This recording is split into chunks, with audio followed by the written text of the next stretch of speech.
అదే RTV app వార్తల్ని క్షణాల్లో చదివే అవకాశం ఉంటుంది. ఒక న్యూస్ పేపర్, ఒక టెలివిజన్ ఛానల్ మీ చేతుల్లో ఎప్పుడు ఉంటాయి. అమీన్పుర పెద్ద చెరువు ముంపు బాధితుల జేఏసీ చైర్మన్ చిరునామా సత్యనారాయణ మాట్లాడుతున్నాను.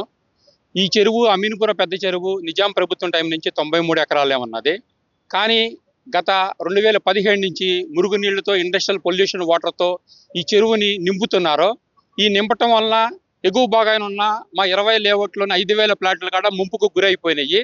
ఇవాళ చెరువు 465 ఎకరాల్లో విస్తరించి ఉన్నది. ఈ విధమైన పొల్యూషన్ వాటర్ని డైవర్ట్ చేయాలని చెప్పి ఇవాళ మున్సిపల్ కమిషనర్ మేడం గారికి వినతి పత్రం ఇవ్వడం జరిగింది.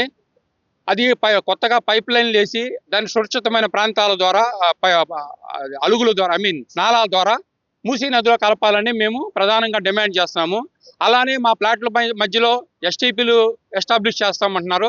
మాకు ఎస్టీపీలు అవసరం లేదు, సేవరేజ్ ట్రీట్మెంట్ ప్లాంట్లు అవసరం లేదు. ఈ అలుగులన్నింటినీ కూడా 15 సంవత్సరాల క్రితం నుంచి ఒక 20 అడుగుల లోతులోకి మూసేసి ఉన్నాయండి.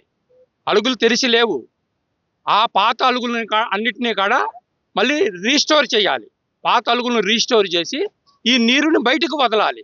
ఫస్ట్ హైడ్రా కమిషనర్ వారి యొక్క ముఖ్యమైన ధ్యేయంలో రీస్టోరింగ్ ఆఫ్ ఎగ్జిస్టింగ్ థింగ్స్ అనమాట. సో మా పాత అలుగులన్నింటినీ కూడా తెరవాలి. ఇవాళ మూసేసి ఉన్నాయి, 20 అడుగుల లోతులో ఉన్నాయి. అంత లోతుల్లో ఉన్న అలుగులను రీస్టోర్ చేస్తే మా నీళ్ళన్నీ కూడా బయటికి వెళ్ళిపోతాయి. అలుగులు లేకుండా అలుగులు మూసేసి ఎఫ్టీఎల్ నిర్ధారణ చేయడం అనేది కరెక్ట్ విషయం కాదు. అలుగు అనేది ఎఫ్టీఎల్ యొక్క లెవెల్ని మెయింటైన్ చేస్తుంది.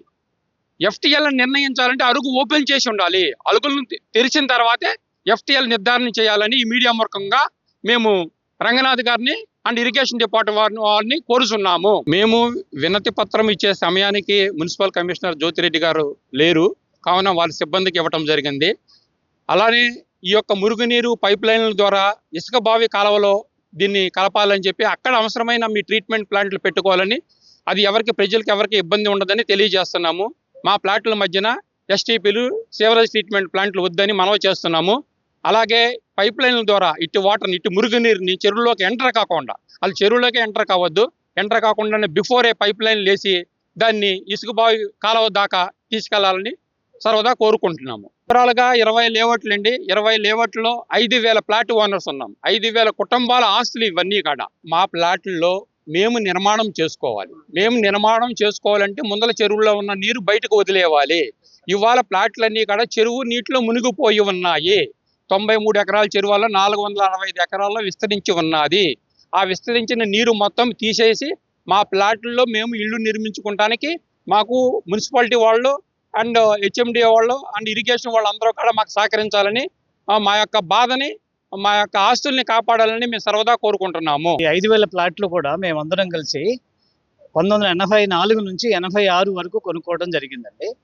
అప్పుడు ఈ ప్రాంతం అంతా కూడా ఒక ఎడారిలాగా ఉండేది తప్ప నీళ్ళు అనేవి ఉండేవి కాదండి. మేము ఎంతో ఆశతో ఇల్లు కట్టుకోవాలని అనుకున్నప్పుడు ఇది బ్యాక్ వాటర్ వచ్చేసి ఈ అలుగులు మూయడం వలన బ్యాక్ వాటర్ వచ్చేసి మా ప్లాట్లన్నీ మునిగిపోయినాయండి. ఇప్పుడు మా ప్లాట్లలో మేము ఇల్లు కట్టుకోవాలంటే ముందు ఈ నీరంతా అలుగుల ద్వారా తీసేయాలి. అలుగుల ద్వారా నీళ్లు తీసేసి మా ప్లాట్లు మాకు ఇచ్చి పర్మిషన్స్ ఇస్తే కనుక మేము ఇంటిని నిర్మాణం చేస్తుంటే ఇమ్మీడియట్గా మేము ప్రయత్నం చేసుకుంటామండి. ఇటు విషయాల్ని 5,000 కుటుంబాలు కాబట్టి మీడియా ద్వారా, గవర్నమెంట్ ద్వారా మాకు న్యాయం జరగాలని చెప్పేసి సీఎం రేవంత్ రెడ్డి గారికి, హైడ్రా కమిషనర్ రంగనాథ్ గారికి మీ ద్వారా విన్నవించుకోవడం జరుగుతుందండి. మరిన్ని వీడియోస్ కోసం ఛానల్ ని సబ్స్క్రైబ్ చేయండి. లేటెస్ట్ అప్డేట్స్ కోసం వాట్సాప్ ఛానల్ ని ఫాలో అవ్వండి. ఆ లింక్ డిస్క్రిప్షన్ లో ఉంది.